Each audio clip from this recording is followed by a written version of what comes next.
Bismillahirrahmanirrahim. Assalamualaikum warahmatullahi wabarakatuh. Waalaikumsalam warahmatullahi wabarakatuh. Alhamdulillahirabbil alamin.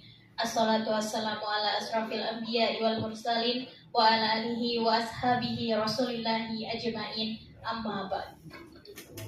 Yang terhormat Kepala SMA Negeri Tuah Kemuning, yang kami hormati Bapak dan Ibu Wakil Kepala SMA Negeri Tuah Kemuning, yang kami hormati dan kami banggakan Bapak dan Ibu Majelis Guru SMA Negeri Tuah Kemuning.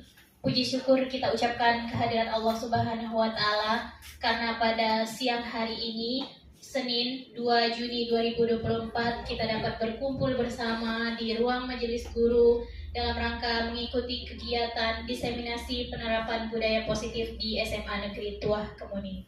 Salawat beriring salam kita kirimkan kepada baginda Rasulullah Sallallahu Alaihi Wasallam dengan mengucapkan kalimah Allahumma salli ala Sayyidina Muhammad wa ala ali Sayyidina Muhammad. Semoga kelak kita mendapat syafaat daripada beliau di yaumil akhir nanti. Amin, amin ya rabbal alamin.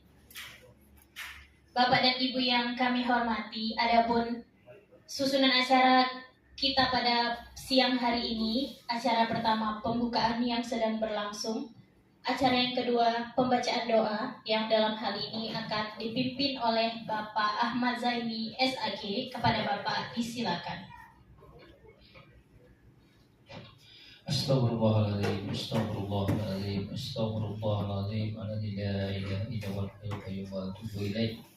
Ila hadratin Nabi Mustafa Muhammadir Rasulillah sallallahu alaihi wasallam wa ala alihi washabihi wa dzurriyyati ajma'in. Al-Fatihah. أعوذ بالله من الشيطان الرجيم بسم الله الرحمن الرحيم الحمد لله رب العالمين الرحمن الرحيم مالك يوم الدين إياك نعبد وإياك نستعين اهدنا الصراط المستقيم صراط الذين أنعمت عليهم غير المغضوب عليهم ولا الضالين أعوذ بالله من الشيطان الرجيم بسم الله الرحمن الرحيم الحمد لله رب العالمين والصلاة والسلام على أشرف الأنبياء والمرسلين وعلى آله وصحبه أجمعين اللهم صل على سيدنا محمد وعلى آل سيدنا محمد لا إله إلا أنت سبحانك إنا كنا من الظالمين اللهم اغفر لنا ذنوبنا ولوالدينا وارحمهم كما ربنا صغيرا ولجميع المؤمنين والمؤمنات والمسلمين والمسلمات الأحياء منهم والأموات وطبيب بيننا وبالخيرات ربك أنت خير الراحمين اللهم إنا نسألك سلامة في الدين بالدنيا والآخرة وعافية بالجسد وزيادة في العلم وبركة في الرزق وتوبة قبل الموت ورحمة عند الموت ومغفرة بعد الموت اللهم أمن علينا في سكرات الموت ونجاة من النار ورفع الحساب ربنا ظلمنا أنفسنا وإن لم تغفر لنا وترحمنا كنا من الخاسرين ربنا لا تزغ قلوبنا بعد إذ هديتنا وهب لنا من لدنك رحمة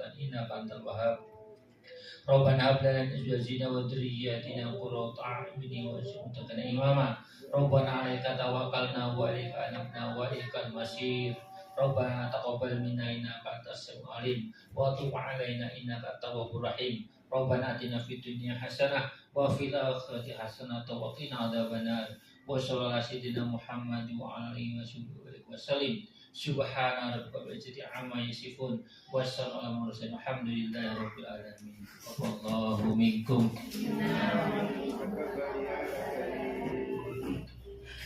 Terima kasih diucapkan. Acara selanjutnya, sambutan dari Kepala SMA Negeri Tuah Kemuning kepada Bapak Septrian SPD, disilakan.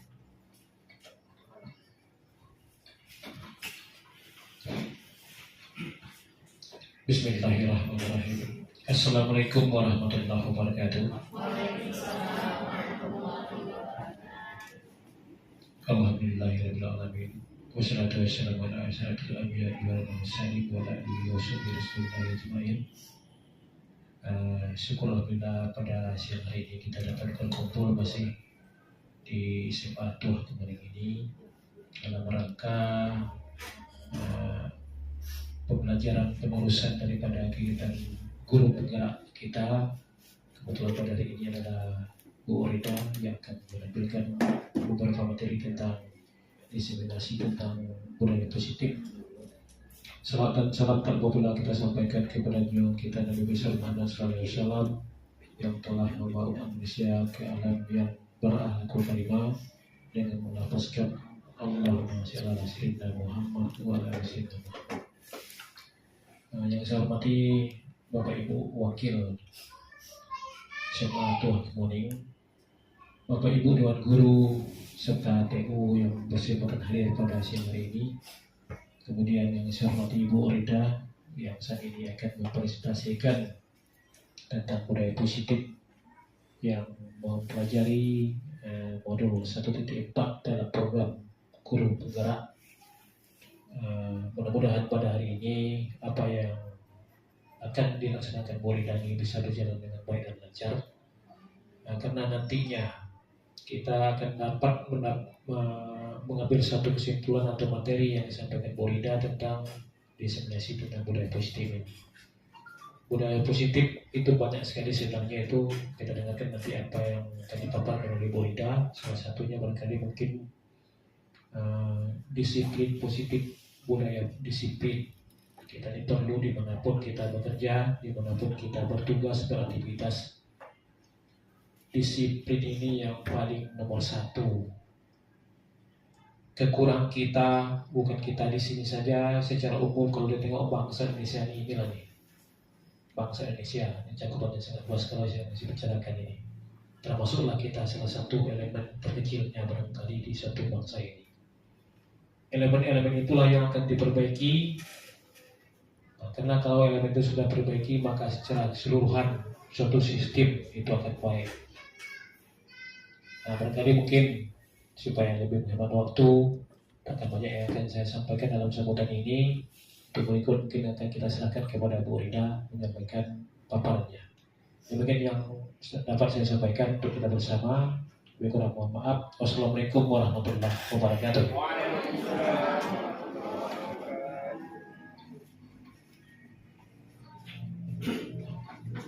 Terima kasih kepada Bapak Kepala SMA Negeri 2 Kemuning atas sambutan yang telah disampaikan. Bapak dan Ibu yang kami hormati, acara selanjutnya yaitu pemaparan tentang diseminasi penerapan budaya positif di SMA Negeri 2 Kemuning yang dalam hal ini akan disampaikan oleh Ibu Ridatul Hayati SPD. Kepada Ibu dipersilakan.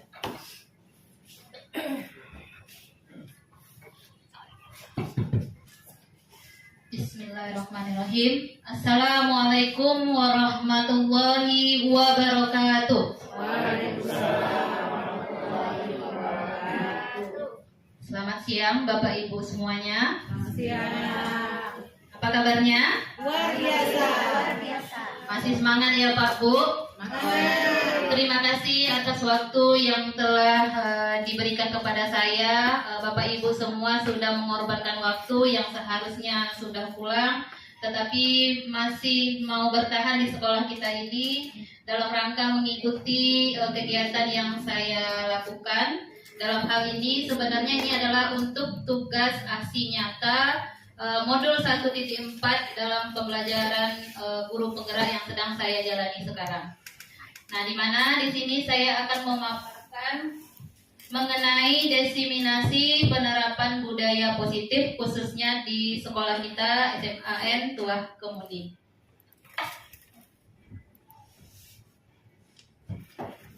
Oke, puji dan syukur marilah sama-sama kita ucapkan kehadiran Allah Subhanahu wa taala yang mana dengan limpahan rahmat serta karunia-Nya kita masih dapat berkumpul di sini dalam keadaan sehat, tidak ada kurang satu apapun.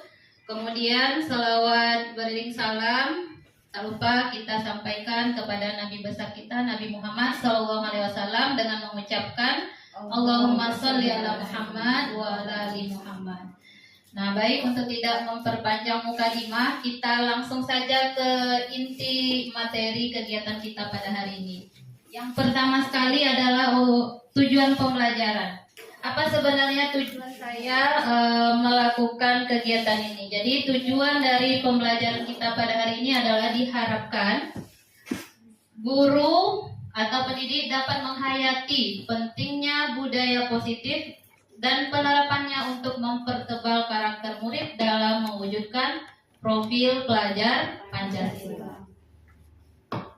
Nah, sebelum kita mulai, saya ingin minta pendapat atau sharing dari Bapak Ibu dulu. Nah, di sini saya membuat pertanyaan, apa itu budaya? Boleh Bapak Ibu yang mau menjawab, mengungkapkan pemikirannya mengenai apa sebenarnya itu budaya? Kalau sering kita dengar kata budaya ini tidaklah kata yang asing ya. Ada yang kira-kira mau memberikan argumen? Oke.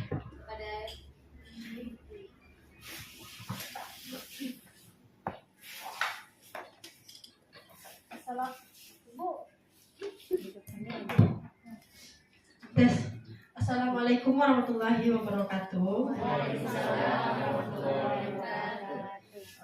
Saya intinya ingin menjawab pertanyaan dari Rida, yaitu apa itu budaya. Nah, pada dasarnya budaya itu terdiri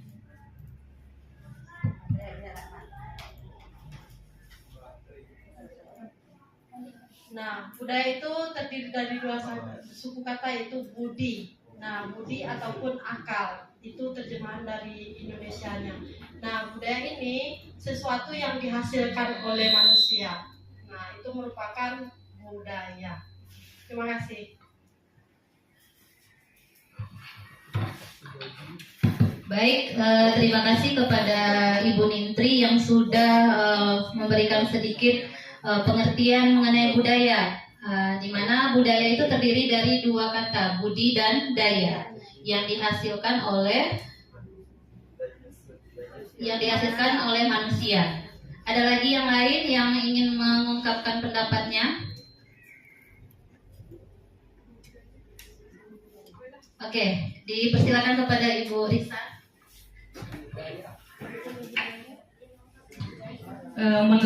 Assalamualaikum warahmatullahi wabarakatuh. Baiklah, saya sedikit mau menjawab apa itu budaya. Menurut saya budaya itu adalah kebiasaan atau tata cara setiap kelompok di masing-masing daerah yang berbeda-beda. Nah, terima kasih.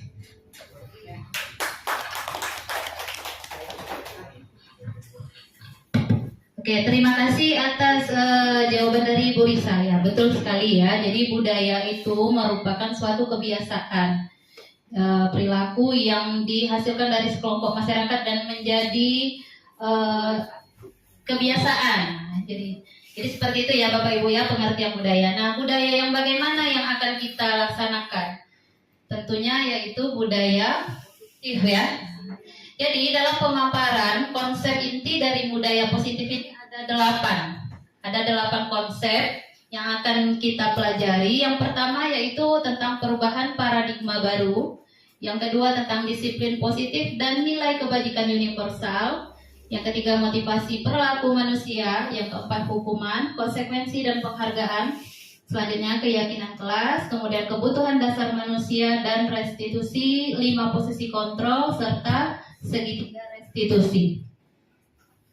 Jadi akan kita ulas satu persatu. Yang pertama sekali yaitu mengenai perubahan paradigma baru. Apa itu paradigma baru? Nah, pembelajaran paradigma baru merupakan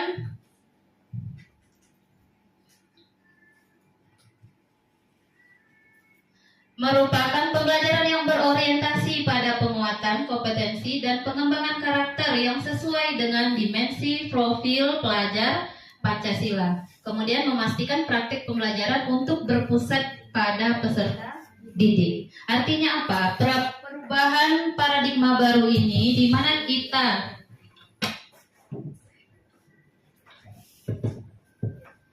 kita berubah dari proses atau cara mengajar kita yang mungkin sebelumnya itu kan lebih berpusat kepada guru sebagai senternya atau teacher center. Nah, kali ini di perubahan paradigma baru ini menginginkan pembelajaran itu harus berpusat kepada siswa. Jadi kita harus menampilkan atau memberikan proses pembelajaran yang berpihak kepada peserta didik kita.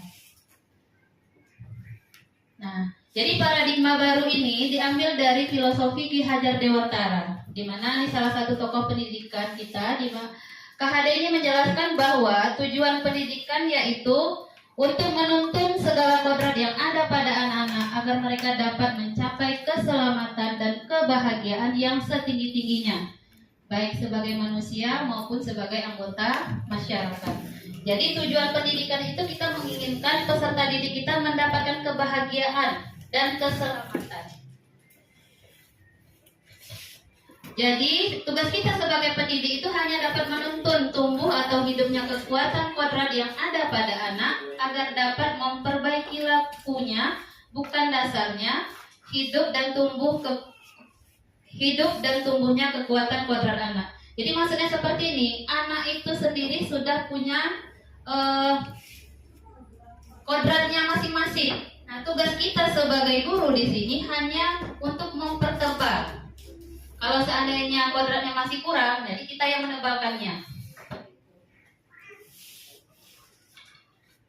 Nah, selanjutnya kita bahas poin yang kedua yaitu tentang disiplin positif. Nah, disiplin positif merupakan disiplin yang berasal dari diri sendiri, yang disebabkan oleh rasa tanggung jawab yang muncul dari dalam diri untuk melaksanakan tindakan sesuai hati nurani tanpa paksaan atau karena ingin dihargai orang lain.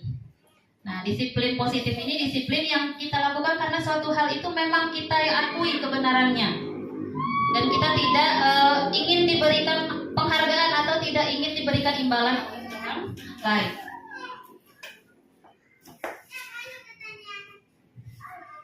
Selanjutnya, setelah bagaimana menerapkan disiplin positif itu? Menerapkan disiplin positif itu dengan cara kita menumbuhkan nilai-nilai kebajikan universal.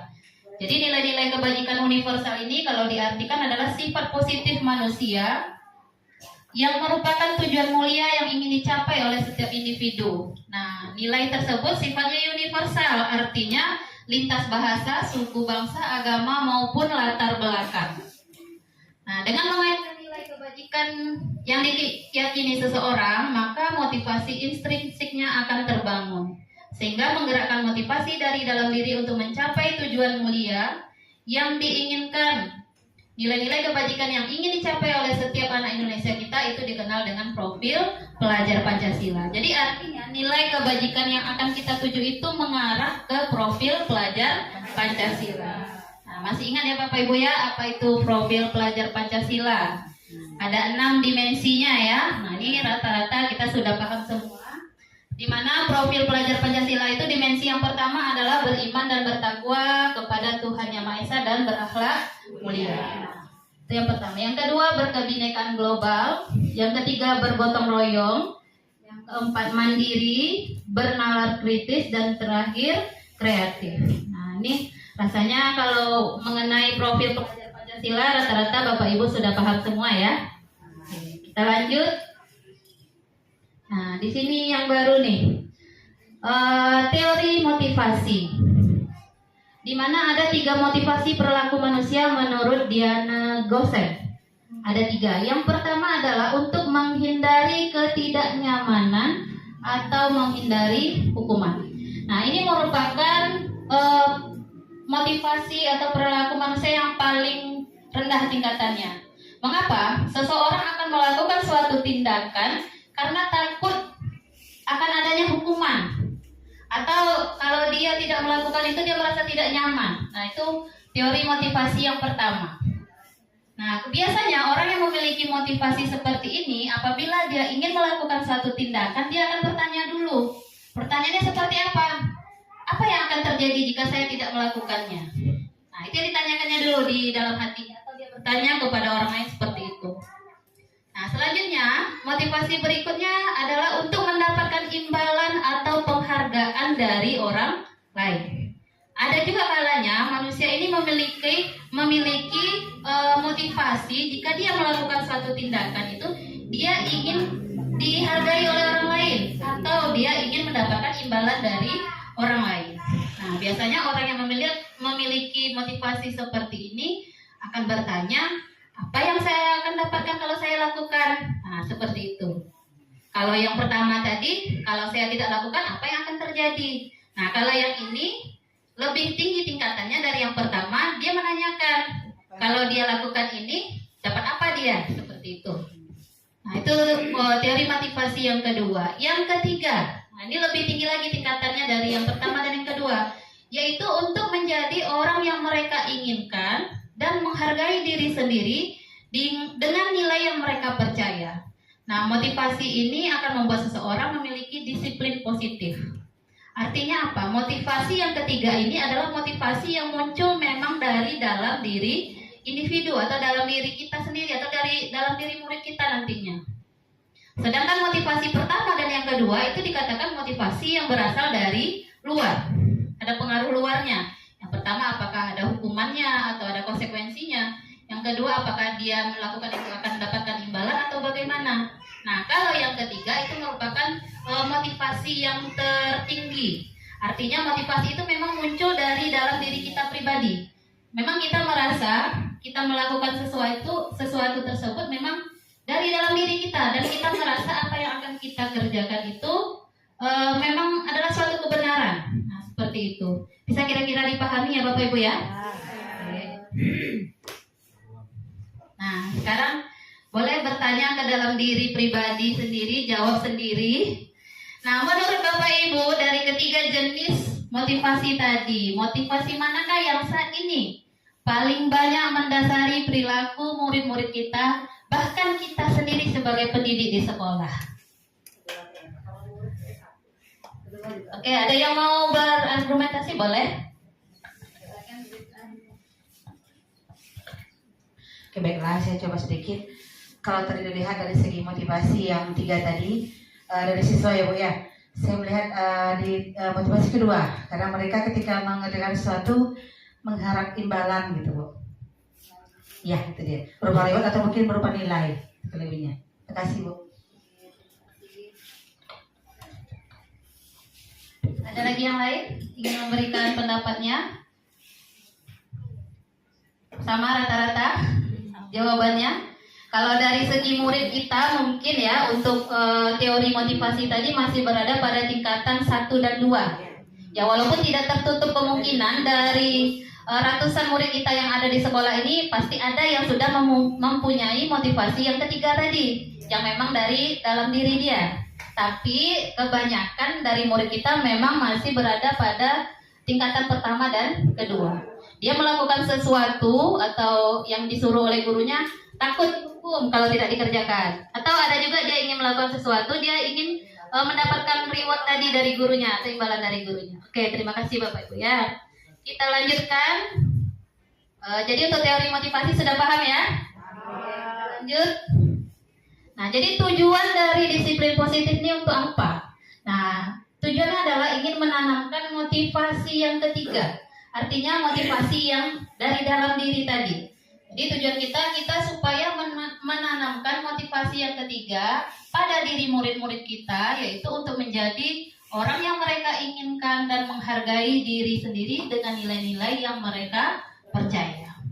Ketika murid sudah memiliki motivasi tersebut, artinya mereka telah memiliki motivasi intrinsik. Artinya motivasi yang berasal dari dalam diri dia tersendiri, yang itu efeknya akan berdampak jangka panjang. Nah, motivasi ini tidak akan terpengaruh adanya hukuman maupun penghargaan. Jadi dia tetap melakukan apa yang mereka yakini tanpa dia memikirkan hukumannya apa atau adakah penghargaan atau tidaknya. Jadi tujuan kita adalah ingin menanamkan motivasi yang ketiga ya pada diri murid-murid kita di sekolah ini, sehingga akan terciptalah disiplin positif. Dengan cara apa ya? Kita akan menerapkan nilai-nilai kebajikan universal tadi yang tergambar pada profil pelajar Pancasila. Oke, ini saya juga ada beberapa pertanyaan lagi. Silakan Bapak Ibu jawab. Yang pertama, apakah hukuman dapat mendisiplinkan anak? Yang kedua, apakah pemberian hukuman dengan hal positif seperti membaca, membersihkan halaman sekolah dapat meningkatkan disiplin peserta didik? Atau apakah pemberian penghargaan dapat meningkatkan motivasi belajar anak? Boleh saya minta pendapat Bapak Ibu? Silakan mau dijawab yang poin yang mana, terserah. Ada yang mau mengungkapkan pendapatnya? Saya persilakan. Oke, kepada Bu Raminda.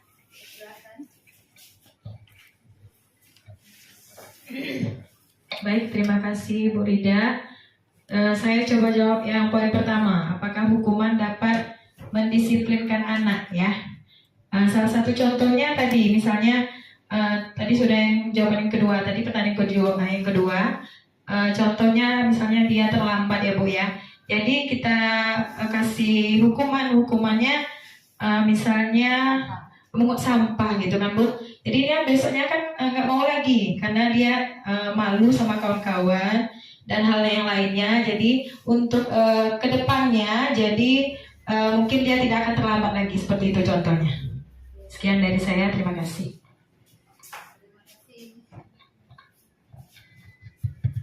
Jadi pendapat dari Bu Raminda, memberikan hukuman itu kepada anak bisa untuk mendisiplinkan, tapi dengan catatan tadi hukumannya yang seperti memungut sampah ya, yang positif gitu ya. Oke, ada pendapat yang lain? Untuk pertanyaan 1, 2 kayaknya sudah tergambar ya, sudah tergambar jawabannya. Yang ketiga, kalau tadi dari segi hukuman, yang sekarang dari segi penghargaan. Apakah penghargaan dapat meningkatkan motivasi belajar anak? Ada yang ingin memberikan pendapatnya? Oke, silakan Bu Erika.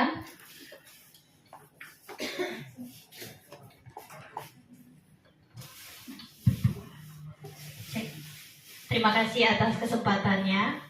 Nama saya Erika. Menurut saya, jika pertanyaannya apakah penghargaan dapat meningkatkan motivasi belajar anak, hal ini kondisional dan tergantung kepada muridnya. Saat kita memberikan motivasi atau saat kita memberikan hadiah untuk meningkatkan motivasi anak, ada anak yang termotivasi, ada anak yang biasa-biasa saja. Tetapi berdasarkan yang sudah dilakukan, menurut saya pemberian penghargaan atau reward dapat meningkatkan motivasi anak, walaupun itu sekadar hanya kita memberikan permen misalnya, ataupun misal kita membawa permen atau sejenis pena atau yang lain-lainnya, benda-benda kecil. Kita misal membuat statement atau pernyataan siapa yang selesai duluan nanti mendapatkan hadiah 1 buah pena, walaupun pena 1000-an misalnya, Bu. Dan itu terbukti ada anak yang bersemangat untuk duluan menjawab soal demi mendapatkan reward atau hadiah tersebut. Jadi menurut saya pemberian reward dapat meningkatkan motivasi anak. Terima kasih. Oke, baik. Terima kasih pendapat dari Ibu Erika ya. Jadi menyatakan bahwa penghargaan itu dapat meningkatkan motivasi belajar anak, tapi kondisional juga tadi ya. Baik, mengapa pertanyaan ini saya munculkan? Nah, ini di sini kita akan membahas poin yang berikutnya mengenai hukuman, konsekuensi dan penghargaan. Jadi kata hukuman, konsekuensi maupun penghargaan sebenarnya dalam kita melaksanakan proses pembelajaran tentu pasti pernah kita melakukan. Tidak pernah ada guru yang tidak menghukum muridnya, atau tidak pernah ada guru yang memberikan penghargaan kepada muridnya ya. Nah, di sini ada sedikit materi baru yang membuat kita tercerahkan, di mana yang pertama yang harus kita pahami dulu perbedaan antara hukuman dan konsekuensi. Karena sekilas kita mendengar kata hukuman maupun konsekuensi itu sepertinya sama, tapi itu adalah dua hal yang berbeda. Nah, untuk yang pertama, hukuman. Nah, hukuman itu sifatnya tidak terencana atau spontan saja, dan itu bersifat satu arah, dan biasanya hukuman itu langsung datang dari guru, di mana pihak guru yang memberikan dan murid yang hanya menerima hukuman tanpa melalui kesepakatan. Jadi misalnya nih, ada siswa terlambat, ini kamu kita panggil ya kan? Nah, karena kamu terlambat, kamu mau pungut sampah. Artinya kita langsung memberikan hukuman kepada anak memungut sampah tanpa kita tanya anak itu sepakat enggak dengan hukuman yang kita berikan. Nah, itu dikatakan dengan hukuman. Nah, selanjutnya kalau konsekuensi itu sudah terencana. Artinya sudah disepakati sebelumnya, sudah dibahas dan disetujui oleh murid dan guru. Nah, biasanya konsekuensi ini kita jumpai pada tata tertib sekolah kita, ya kan? Nah, jadi di tata tertib itu sudah jelas. Kalau tidak memakai baju pada hari yang ditetapkan, apa konsekuensinya? Itu sudah ada, itu sudah kesepakatan yang sudah diketahui oleh siswanya atau oleh murid kita terlebih dahulu. Nah, lanjut. Nah, di sini saya akan berikan kuis kepada Bapak Ibu. Silakan dijawab. Ada 4 pertanyaan. Melihat apakah Bapak Ibu bisa memahami perbedaan antara hukuman dan konsekuensi. Oke, yang pertama, murid diminta bertelanjang kaki sepanjang hari karena tidak menggunakan sepatu warna hitam sesuai peraturan sekolah. Boleh disimpan dulu jawabannya. Kemudian yang kedua, pernyataannya adalah membersihkan tumpahan air di meja karena tersenggol pada saat belajar. Ketiga, berdiri di depan kelas sambil mengangkat kaki 1 karena tidak bisa menjawab pertanyaan. Yang keempat, kehilangan 10 menit jam istirahat untuk mengerjakan tugas karena terlambat datang dan tertinggal pelajaran 10 menit. Silakan Bapak Ibu jawab 4 pertanyaan ini. Dari 4 pernyataan ini, bukan pertanyaan ya, 4 pernyataan ini mana yang hukuman, mana yang konsekuensi.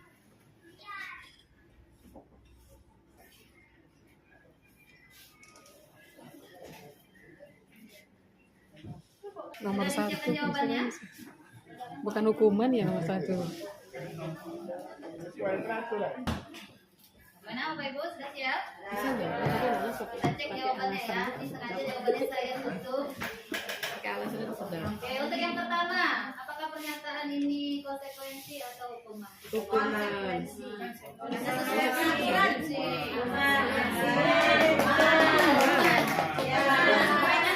Tidak sesuai sepatunya. Kan sesuai dengan Artinya kita ambil sepatunya dibiarkan anak bertelanjang kaki, itu hukuman ya. Oke. Untuk pertanyaan yang kedua, konsekuensi. Teng teng.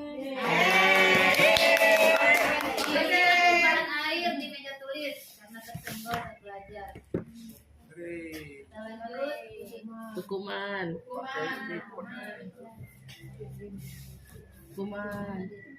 Jeng jeng.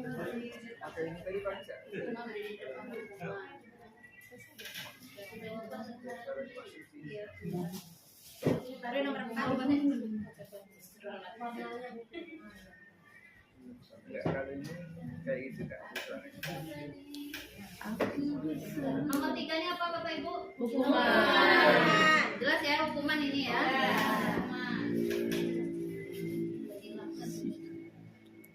Oke, yang terakhir, kehilangan 10 menit.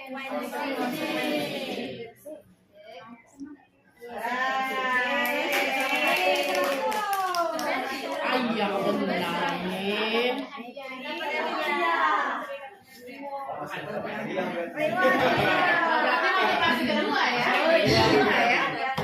Oke, sudah bisa ya Bapak Ibu ya membedakan mana yang hukuman, mana yang konsekuensi. Oke, kita lanjutkan. Nah, tadi setelah ada hukuman, ada konsekuensi, dan ada penghargaan. Nah, kalau tadi kita bisa menyatakan bahwa penghargaan itu dapat memberikan motivasi kepada anak. Nah, kita lihat dulu ya penghargaan itu. Ini menurut Al-Fiqh, barangkali menjanjikan hadiah kepada anak agar berperilaku atau bertanggung jawab kepada seorang murid, agar mempelajari sesuatu yang baru, atau kepada seorang karyawan agar melakukan pekerjaan yang berkualitas. Itu sebenarnya kita sedang berasumsi bahwa mereka tidak dapat melakukannya. Bisa kira-kira dipahami? Nah, misalnya gini, kita menjanjikan selalu kepada anak nih, nanti siapa yang bisa, siapa yang nilainya 100, bakal ibu kasih ini. Nah, itu sebenarnya kita sedang berasumsi bahwa anak tersebut tidak dapat melakukan hal yang kita inginkan tadi. Ini menurut Al-Fiqh ya. Selanjutnya, nah menurut Al-Fiqh lagi, jadi penghargaan itu juga bisa menghukum sifatnya.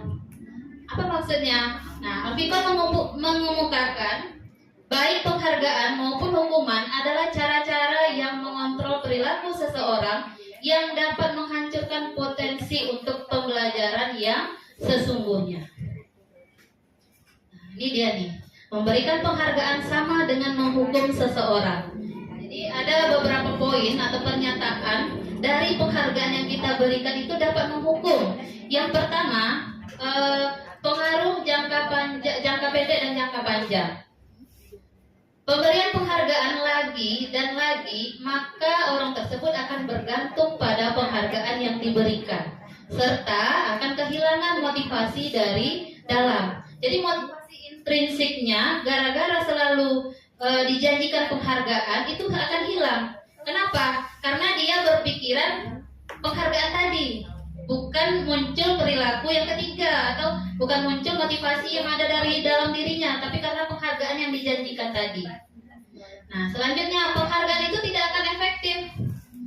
Suatu penghargaan adalah suatu benda atau peristiwa yang diinginkan, yang dibuat dengan persyaratan. Artinya kan kalau kita ingin memberikan penghargaan, kita buat syaratnya dulu ke anak-anak. Kalau begini, nah seperti itu. Sehingga ini akan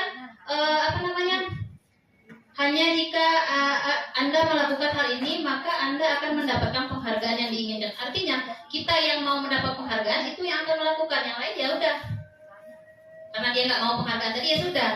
Nah, itu dikatakan penghargaan juga tidak efektif. Nah, selanjutnya penghargaan juga dapat merusak hubungan.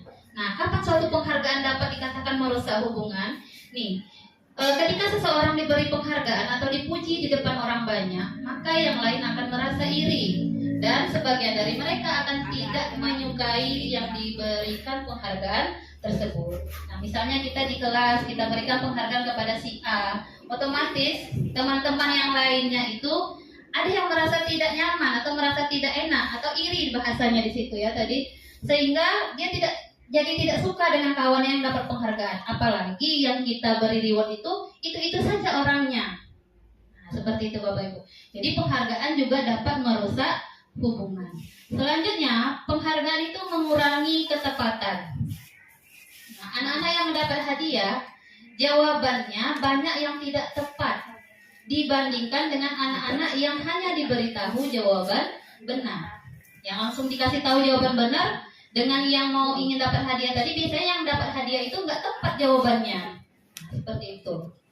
Selanjutnya pernyataan berikutnya adalah penghargaan dapat mengurangi kualitas. Nah, seseorang yang mampu menghasilkan karya dan mendapat penghargaan, lama-kelamaan hasil kinerjanya berhenti berkembang. Sedangkan mereka yang tidak menerima bayaran terus berupaya mengasah diri menjadi lebih baik. Ini maksudnya apa? Orang yang selalu diberi penghargaan itu akan mengurangi kualitasnya. Karena dia memang berharap dari penghargaan yang akan didapatkan tadi. Sementara orang yang tidak dapat penghargaan tadi akan berusaha menjadi yang lebih baik. Nah, seperti itu. Jadi penghargaan juga efeknya mengurangi kualitas kerja seseorang. Selanjutnya, penghargaan juga dapat mematikan kreativitas. Nah, ini penelitian ya menunjukkan bahwa pekerjaan seni atau sebuah penulisan cerita menjadi kurang kreatif bila dijanjikan sebuah hadiah atau penghargaan. Nah, ini gimana nih Bu Beta sebagai guru seni? Karena di sini penelitian katanya menunjukkan pekerjaan seni. Nah, apakah itu Bu Beta? Kalau diberikan penghargaan ketika kita ini membuat karya seni, itu akan mematikan kreativitas. Oke Bu, sedikit sebenarnya itu juga bisa terjadi. Siswa itu nanti ketika mereka mendapat penghargaan, dia akan ingin terus meraih penghargaan itu. Yang tidak, mereka akan shutdown mentalnya. Udahlah, dia aja yang dapat, kita tak mungkin lagi lihat gitu. Itu Bu, gitu. Iya. Baik, terima kasih Bu Beta ya. Karena di sini berkaitan dengan penelitian katanya yang berhubungan dengan pekerjaan seni. Selanjutnya, pernyataan penghargaan itu bisa menghukum.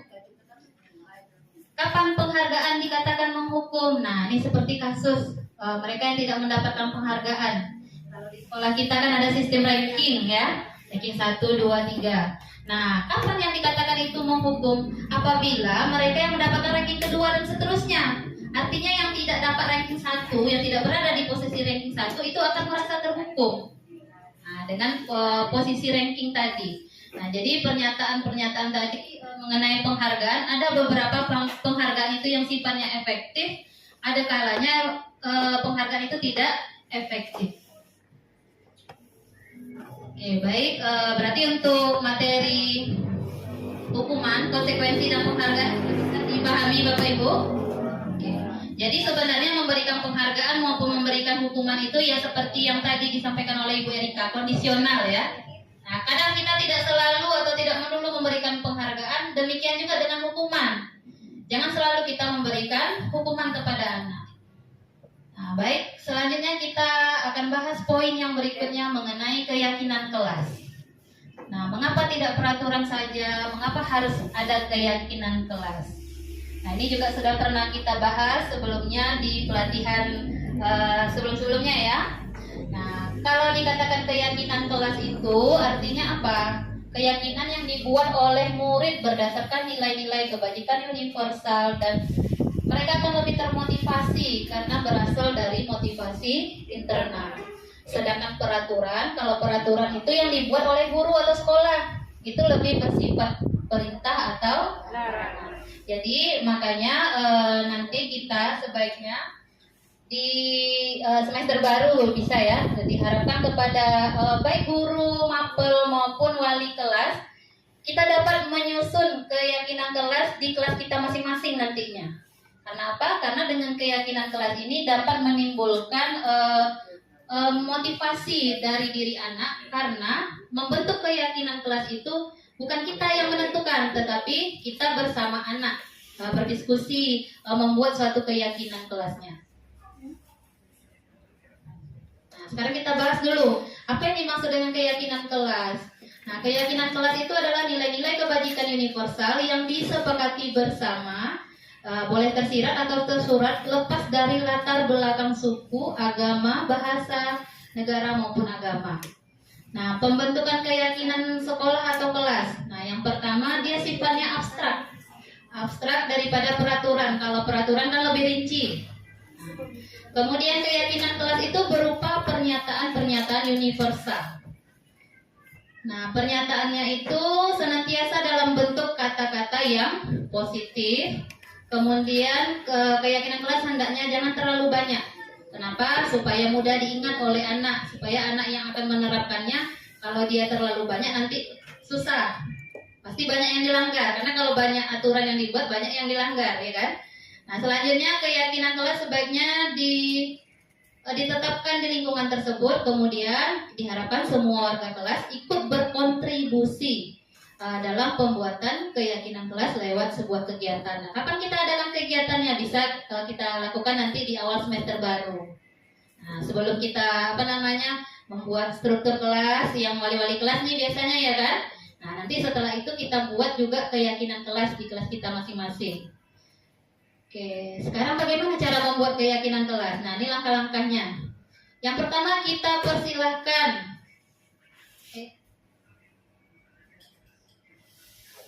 Nah, yang pertama kita persilahkan warga sekolah atau murid-murid kita tadi ya, untuk bercurah pendapat tentang peraturan yang perlu disepakati di kelasnya.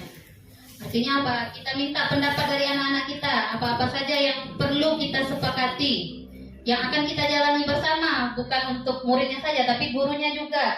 Nah, kita minta semuanya berpendapat.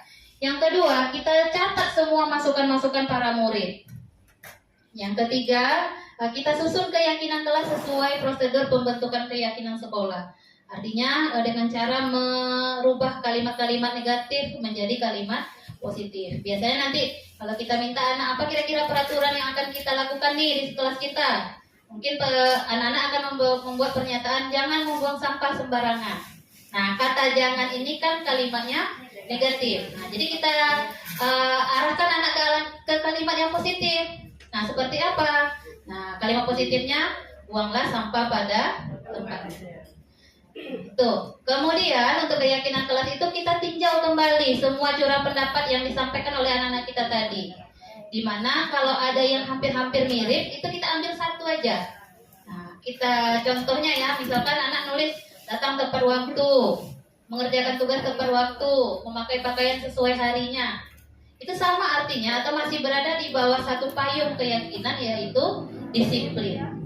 Nah, artinya kata disiplin itulah keyakinannya. Apa saja kegiatannya ya, seperti yang tadi, datang tepat waktu, mengerjakan tugas tepat waktu, atau memakai baju pada harinya. Nah, seperti itu.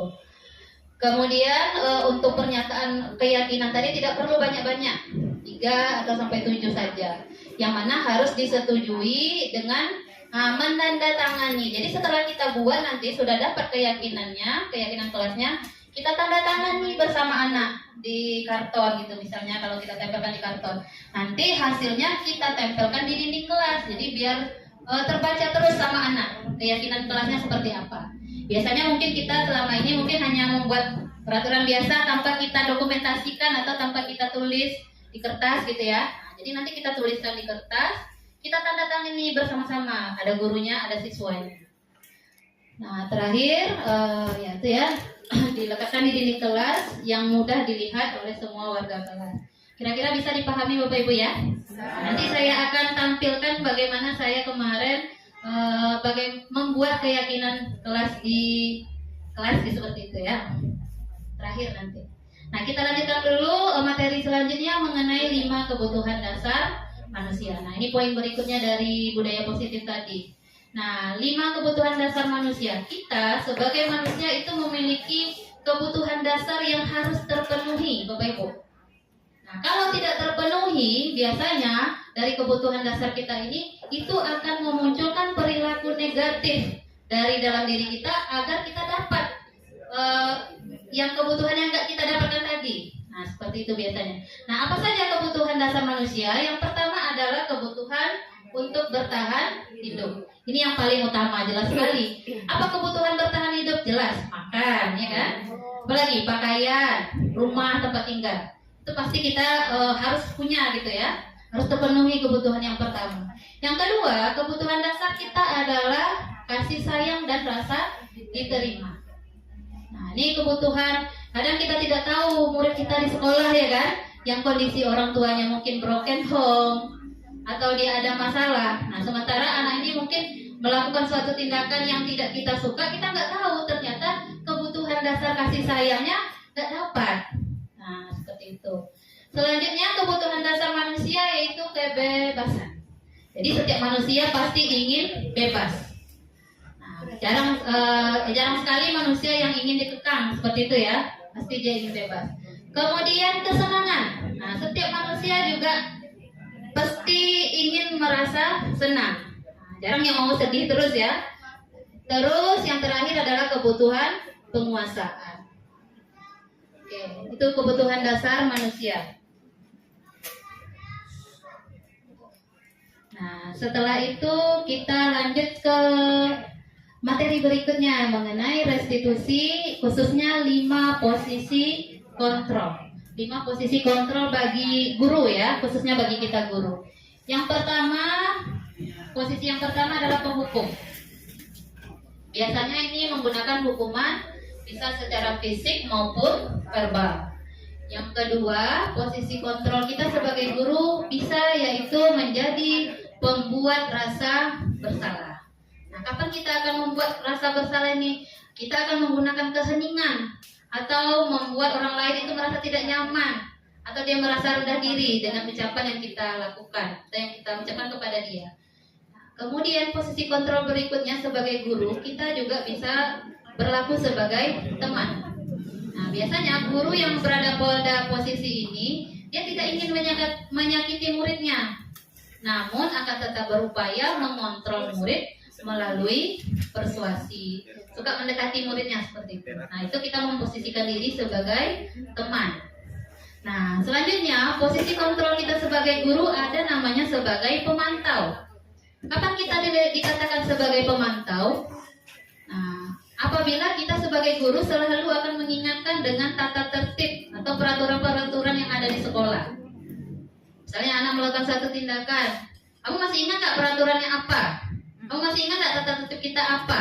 Nah, itu artinya kita berada pada posisi pemantau.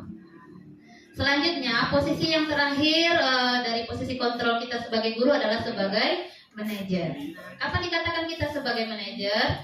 Di mana posisi guru ini akan berbuat sesuatu bersama dengan muridnya. Mempersilakan murid mempertanggungjawabkan perilakunya, kemudian mendukung murid agar dapat menemukan solusi atas permasalahan sendiri. Nah, jadi itu 5 posisi kontrol kita sebagai guru saat melakukan proses pembelajaran. Nah, ini sedikit pertanyaan pemantik lagi. Apa yang akan Bapak Ibu lakukan jika mendapati siswa yang terlambat? Oke, ada yang mau berpendapat silakan. Silakan, saya bawa ayo. Oke, silakan.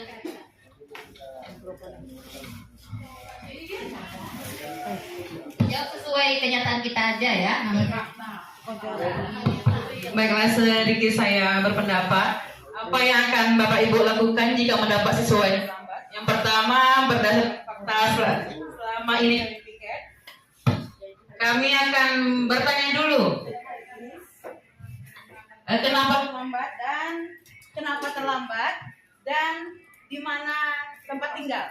Kalau yang pertama itu dia tinggalnya jauh, akan dikasih konsekuensi hukuman yang ringan. Jika dia misalnya dia dekat tapi terlambat, itu hukumannya pasti akan lebih berat.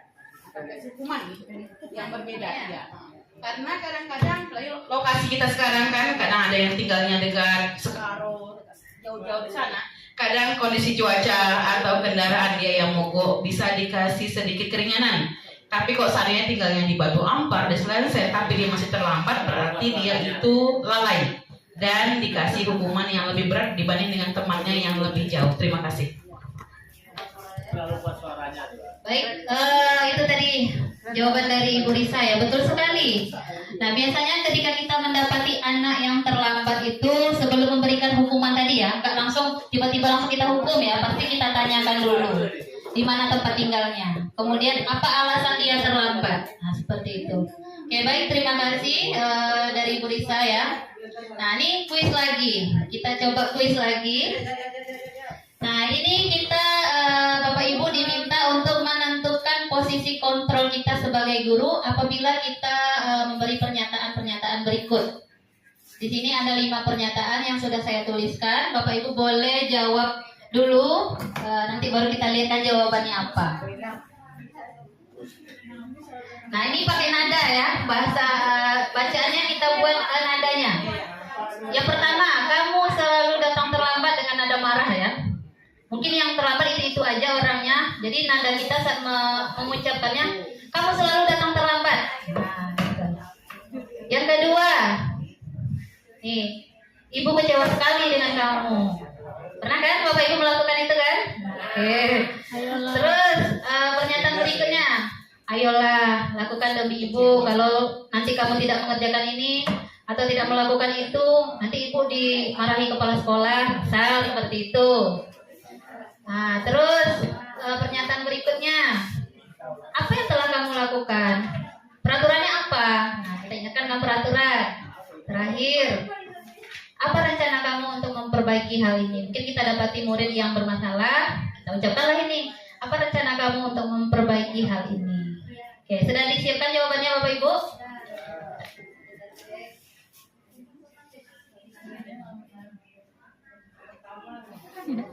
Kamu selalu datang terlambat.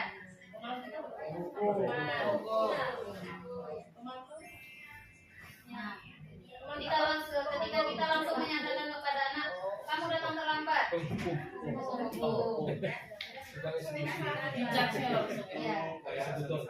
Oke, yang kedua. Rasa besar. Nah, jadi ketika kita mengucapkan kecewa sekali dengan kamu, seolah-olah kita membuat anak itu salah jadi hukum. Lanjut, ayolah lakukan demi ibu atau demi bapak. Tema. Nah, itu tema.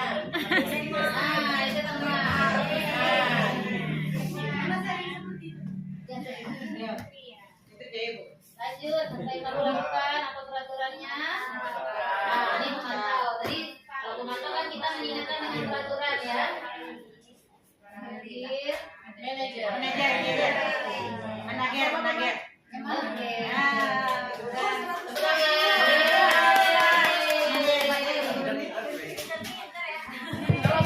Oke, baik. Terima kasih Bapak Ibu. Ya ini betul sekali ya. Jadi posisi kontrol kita sebagai guru dari pernyataan-pernyataan yang sudah diberikan, Bapak Ibu sudah saya lihat sudah paham ya. Di mana posisi kita sebagai penghukum, pembuat merasa bersalah, teman, pemantau atau manajer. Jadi dari kelima posisi kontrol ini sebaiknya kita berada di posisi yang mana?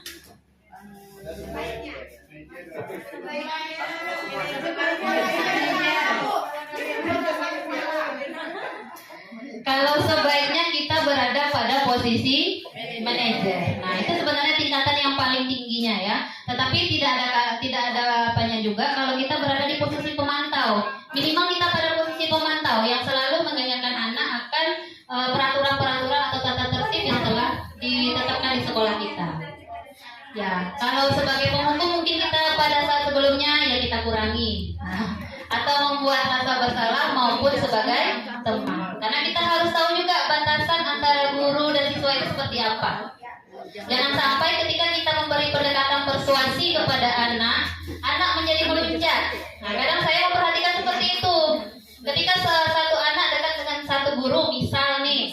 Nah, sementara nanti ketika dia berhadapan dengan guru lain, dia jadi slow aja. Gak menghargai dengan guru yang lain. Nah, seperti itu. Jadi ada baiknya memang kita bisa berada pada posisi teman, tapi lihat dulu situasinya seperti apa. Seperti itu.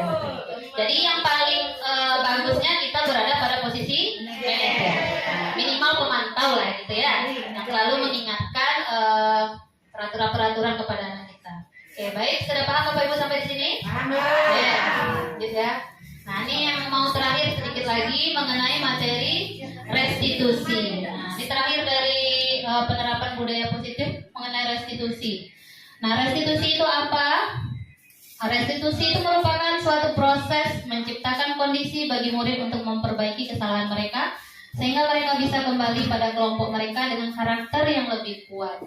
Restitusi merupakan proses kolaboratif yang mengajarkan murid untuk mencari solusi masalah mereka dan membantu murid berpikir tentang orang seperti apa yang mereka inginkan. Kemudian bagaimana harus memperlakukan orang lain. Nah, restitusi ini bukan hal yang baru. Bapak Ibu saya rasa kan sudah pernah juga mendengar kata restitusi ini ya. Nah, jadi restitusi ini suatu proses dalam menghadapi kasus murid atau permasalahan murid kita. Nah, melalui kegiatan restitusi itu, sebelum kegiatannya ciri-ciri dulu ya. Jadi ciri-ciri restitusi itu merupakan suatu pendekatan untuk menciptakan disiplin. Jadi kita dengan pendekatan kepada anak. Kemudian restitusi itu bukan untuk menebus kesalahan, tapi untuk belajar dari kesalahan. Selanjutnya restitusi dapat memperbaiki hubungan. Kemudian restitusi itu tawaran bukan paksaan. Nah, kemudian restitusi menuntun untuk melihat ke dalam diri, mencari kebutuhan dasar yang mendasari tindakannya. Jadi ketika anak ada masalah tadi, kita bisa tahu kebutuhan dasar mana yang tidak terpenuhi dia. Kemudian restitusi adalah cara yang paling baik. Dia berfokus pada karakter bukan pada tindakan. Kemudian restitusi dapat menguatkan dan fokusnya pada solusi. Terakhir, restitusi itu mengembalikan murid yang berbuat salah kepada kelompoknya. Artinya kita kembalikan dia ke jalan yang benar. Seperti itu Bapak Ibu. Oke, jadi kegiatan restitusi ini dikenal dengan istilah segitiga restitusi. Ada 3 tahapan, makanya dikatakan segitiga. Yang mana intinya tadi kan restitusi itu dapat memperbaiki kesalahan sehingga mereka kembali kepada kelompok mereka dan akan tercipta karakter yang lebih kuat. Nah, bagaimana cara proses atau langkah segitiga restitusi? Karena dia ada 3 tadi ya.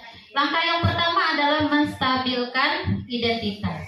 Nah, ketika kita menjumpai suatu kasus anak atau permasalahan anak, sebelum kita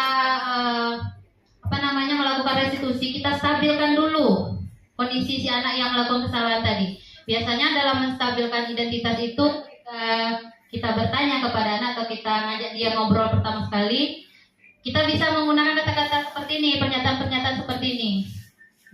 Tidak ada manusia yang sempurna. Ibu juga pernah melakukan kesalahan seperti itu. Jadi seolah-olah kita memberikan pembenaran terlebih dahulu atas kesalahan anak tadi. Tapi dari pembenaran tadi kita kuatkan lagi ketika kita lakukan validasi tindakan yang salah. Nah, setelah kita katakan, kita stabilkan identitasnya dengan mengatakan kita juga pernah melakukan kesalahan atau tidak ada manusia yang sempurna. Kemudian kita lanjutkan dengan tindakan validasi. Artinya ketika kesalahan anak yang dibuat oleh anak tadi, kita tanya, bisa saja, apa alasan kamu melakukannya? Nah, seperti itu. Atau kamu boleh melakukan sikap itu, tapi kamu harus menambahkan sikap yang baru. Bisa juga. Nah, setelah kita validasi tindakan yang salah, terakhir baru kita tanyakan keyakinan. Nah, mengapa kita tanyakan keyakinan? Artinya tadi kan sebelumnya kita sudah membahas keyakinan. Nah, kita sudah punya keyakinan kelas nih, atau keyakinan sekolah kita seperti apa. Nah, kita tanyakan kembali kepada anak kita tadi. Dari kesalahan yang dia buat itu sebenarnya sesuai tidak dengan keyakinannya atau keyakinan kelas yang telah disepakati bersama-sama. Nah, atau dengan pernyataan apa bayangan kamu apa bayangan kita tentang kelas yang ideal itu seperti apa? Atau kamu mau jadi orang yang seperti apa sebenarnya? Nah, seperti itu kira-kira Bapak Ibu. Jadi langkah-langkah segitiga restitusi ini merupakan satu langkah yang bisa dikatakan untuk kita menyelesaikan suatu kasus anak. Jadi jangan lagi kita langsung menghukum, jangan lagi langsung kita membuat anak itu menjadi merasa bersalah. Tapi kita posisikanlah posisi kita sebagai manajer tadi dengan melaksanakan kegiatan segitiga restitusi. Jadi ketika anak ada masalah yang mungkin permasalahannya selalu berulang, kita restitusi dia, kita bawa dia cerita 4 mata. Apa sebenarnya kendala dia, apa sebenarnya permasalahan dia, dan kita ajak dia sama-sama mencari solusi. Seperti itu. Bisa kira-kira dipahami Bapak Ibu? Ya. Oke. Nah, berarti materi tentang inti budaya positif sudah selesai. Nah, di sini sedikit saya akan ceritakan dokumentasi pembuatan keyakinan kelas yang saya laksanakan kemarin di kelas 11 MIA 1. Nah, yang pertama, di sini saya kemarin tidak membuat video, hanya foto saja ya. Jadi saya jelaskan dulu. Pertama sekali, nah ini kita memberikan pengarahan. Kita arahkan anak dulu. Nah, hari ini kita akan membuat keyakinan kelas. Kita terangkan apa itu keyakinan kelas kepada anak-anak. Dan kita ajak anak-anak itu untuk bercurah pendapat. Nah, di sini saya menyediakan kemarin kertas karton, kemudian ada kertas stick note. Setelah itu, setelah saya beri pembukaan kepada anak-anak gitu ya, saya bagikan kertas-kertas ini. Saya minta anak-anak semuanya silakan kalian tulis kira-kira apa kesepakatan kita di kelas ini yang akan kita tuliskan dalam keyakinan kelas kita. Ini masih proses memberikan kertas. Kemudian anak-anak bilang, Bu, kalau seperti ini boleh Bu, seperti ini boleh Bu. Anak-anak bertanya, silakan tulis saja dulu, saya bilang. Nah, setelah ditulis, anak-anak diminta ke depan, ditempelkanlah apa yang mereka tuliskan tadi. Nah, ditulis, ditempelkan ke depan. Nah, baru di depan kita eksekusi jawaban-jawaban anak tadi. Ada kalanya anak menulis tidak boleh membuang sampah di dalam kelas, atau datang di kelas paling lambat boleh terlambat 5 menit, seperti itu. Macam-macam kemarin ya, yang pernyataan yang diberikan oleh anak nih. Nah, sehingga di sini saya bisa memberikan sedikit kesimpulannya. Ada 4 keyakinan kelas yang bisa dijalankan di kelas tersebut. Yang pertama adalah disiplin. Kenapa disiplin yang diambil? Nah, ini dari curah pendapat anak ini. Datang tepat waktu, kemudian mengerjakan tugas tepat waktu, mengikuti kegiatan upacara, dan lain sebagainya. Nah, jadi itu poinnya itu kan hampir sama, jatuhnya ke disiplin. Demikian juga dengan religius, seperti mengucapkan salam ketika bertemu guru, berdoa ketika memulai dan mengakhiri pembelajaran. Nah, itu artinya religius.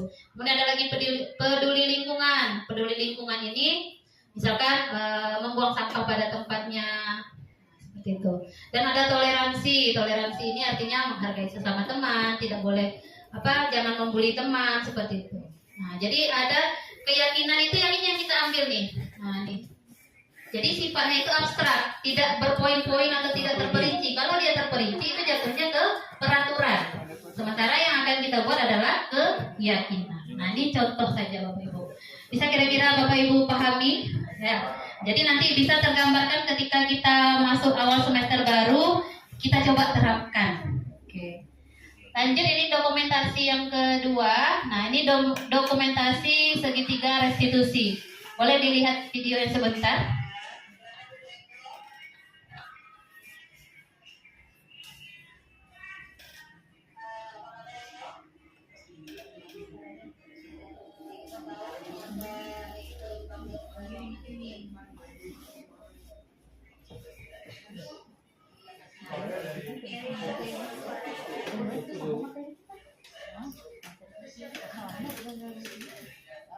Maunya di mic-kan aja ke sana mic-nya. Ya juga dengan ibu, kalau ada kesalahan, tetapi setiap tindakan yang kita lakukan pasti kita punya alasannya. Sekarang ibu mau nanya, mengapa ibu sampai tidak mengumpulkan tugas kemarin? Coba kita stop dulu sebentar. Belum jadi istirahat kan? Tanya.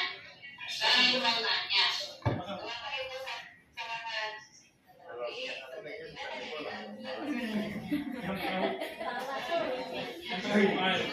Nah, kalau dibilang sekarang ibu mau nanya,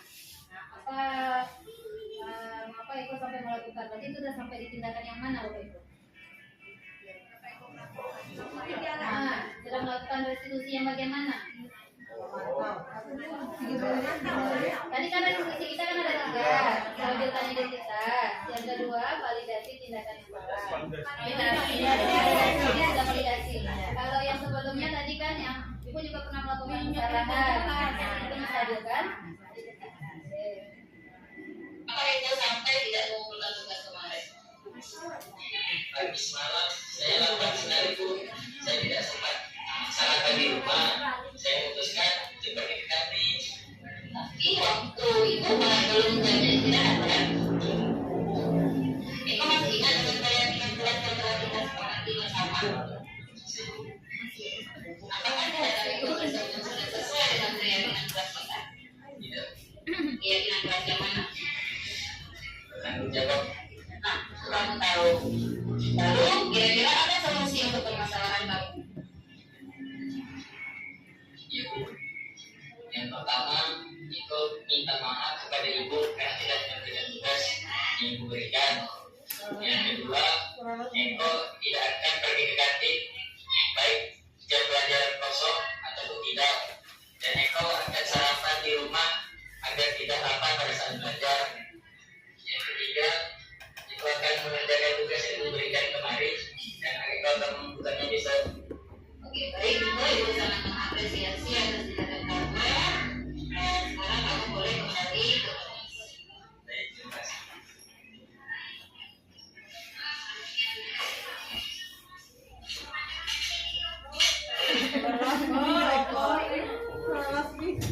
Nah, jadi itu ya Bapak Ibu ya, sudah sedikit terbayangkan dari penerapan budaya positif yang sudah berusaha saya lakukan, di mana membuat keyakinan kelas tadi ya, kemudian melakukan restitusi ketika mendapati permasalahan anak. Sepertinya pembahasan kita selesai.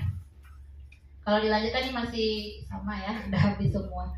Nah, jadi itu yang dapat saya sampaikan dari inti lah pembelajaran yang saya dapatkan ketika saya mempelajari modul 1.4 dalam pendidikan guru penggerak mengenai budaya positif.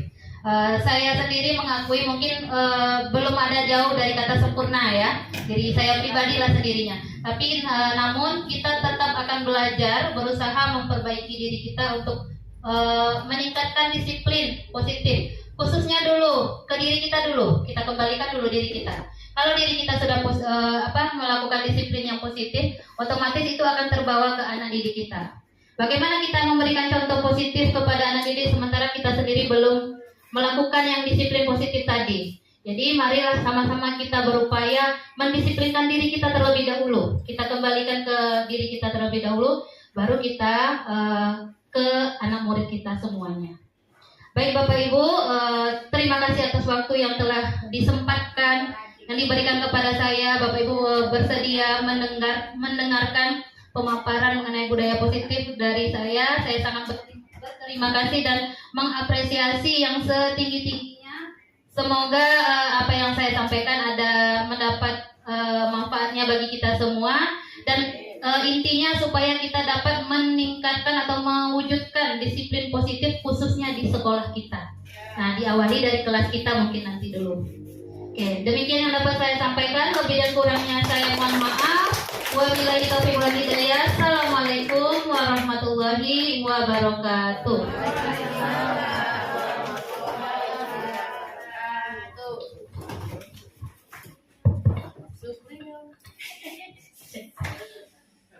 Demikianlah tadi pemaparan atau diseminasi budaya positif yang telah disampaikan oleh Ibu Ridatul Hayati SPD. Bapak dan Ibu Majelis Guru, hari ini kita belajar banyak hal. Kita sudah dikenalkan apa itu budaya positif. Kemudian kita juga sudah dikenalkan oleh Ibu Rida mengenai jenis-jenis motivasi yang dimiliki oleh anak atau peserta didik maupun kita sebagai guru. Kita juga sudah ditunjukkan mengenai cara membuat keyakinan kelas lengkap dengan penjelasan mengenai segitiga restitusi dan juga contoh pelaksanaan segitiga restitusi untuk mengatasi permasalahan yang dihadapi oleh peserta didik. Terima kasih kita ucapkan kepada Ibu Ridatul Hayati. Semoga pastinya bermanfaat untuk kita semua, bisa kita terapkan di dalam kegiatan pembelajaran kita. Demikianlah kegiatan kita pada siang hari ini. Saya selaku pembawa acara mengucapkan terima kasih atas segala perhatian dan mohon maaf atas segala kesalahan. Saya akhiri, wabillahi taufiq wal hidayah. Wassalamualaikum warahmatullahi wabarakatuh.